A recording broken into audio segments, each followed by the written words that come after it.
Welcome back, everybody.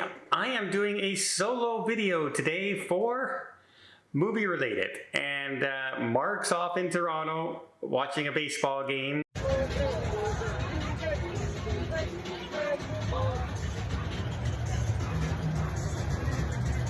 And Paul is on vacation visiting family, and there was a movie that came out on Netflix that we wanted to review, and I wanted to get it out there as soon as possible. It's called Heart of Stone, and it stars Gal Gadot and Jamie Dornan. Now, a lot of people, Jamie Dornan, who's that? He's from the 50 Shades of Grey movie. He plays Grey, obviously. And then we have Gal Gadot, of course, from Wonder Woman fame, etc. And this movie is like a spy thriller with MI6 operatives and another couple of different operations going on. Now, at the beginning of this, it seemed like it was going to be a very buddy sort of spy picture, typical, oh, here are the operatives going in, you got the computer person, you got the two people who are the fighters, and the combat people, and the suave debonair people who do the infiltration, etc., things like that, right? And in a lot of ways, it was this kind of a movie.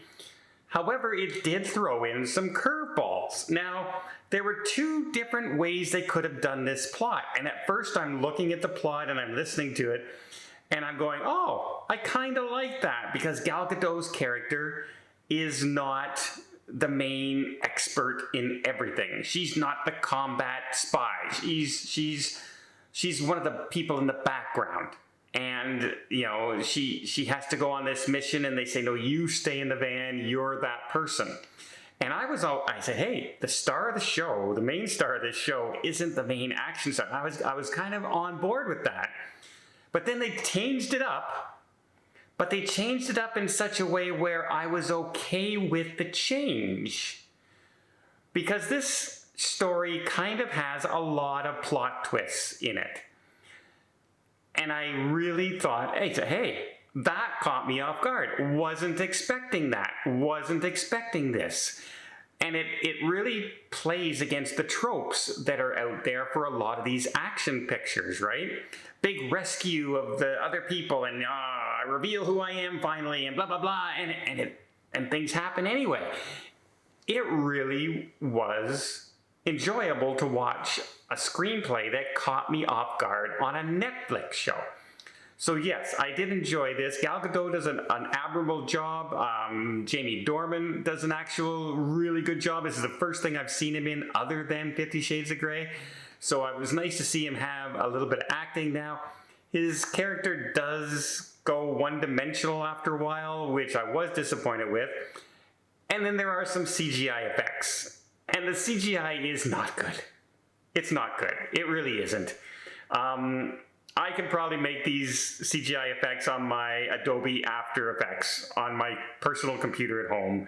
Or you could buy an app that would do the same kind of explosions. But if you take away the CGI and just go with the story and the plot, it's an actual acceptable, kind of a fun, good time.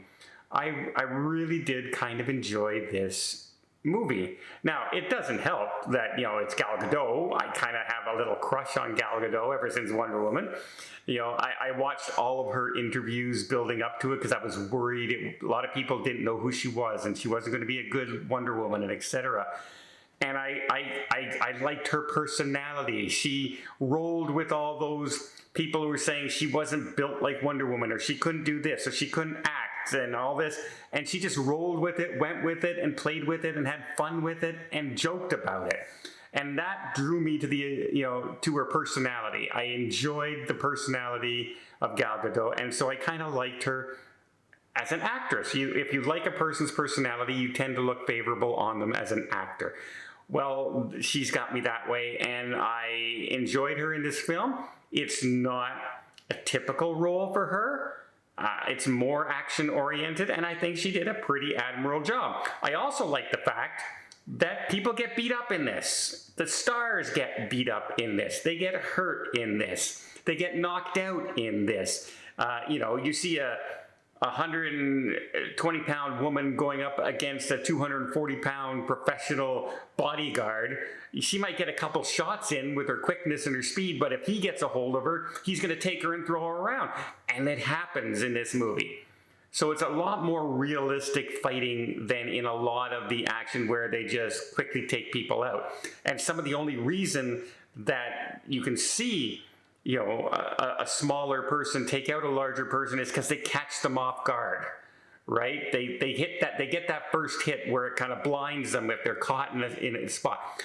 They actually played a lot of this quite well, and I did enjoy that. It's too bad they didn't invest in actual, you know, special effects. And also the computer that they have, we've seen it a million times. It's kind of like the Tom Cruise movie, you know, where you can move things around on the screen and spread it out, and oh, I can focus in. It's really high-tech gobbledygook, right? It's made to look really, really cool, but they made it so large that it's hard to say that this would be a real thing. You know, they have this big globe pictures of all these little screens on it, and a guy just does this and this and this, and it goes, oh, this is the one I want to look at. It goes like this, and it spreads out to 100 more screens like this. It was just too big. They overdid that part of it. But so it has its flaws. It absolutely has its flaws. However, I think the plot twists and the way they went with it was different enough to make me recommend this movie on Netflix. I kind of really enjoyed it. And it was nice to see Gal Gadot away from a Wonder Woman role or a Fast and Furious role and actually have, you know, her acting chops tested a little bit. And in this, I think she did pretty good. Jamie Dornan, I think he did pretty good. I think his character was too one-dimensional at the end. I far more enjoyed his character in the first hour than I did in the climax in phase 3 of the story. Just because they made, you know, villains got a villain, y'all. So there you go. Heart of Stone, it's on Netflix. Check it out if you want just a fun action movie and a few plot twists thrown in that you probably don't see coming. Now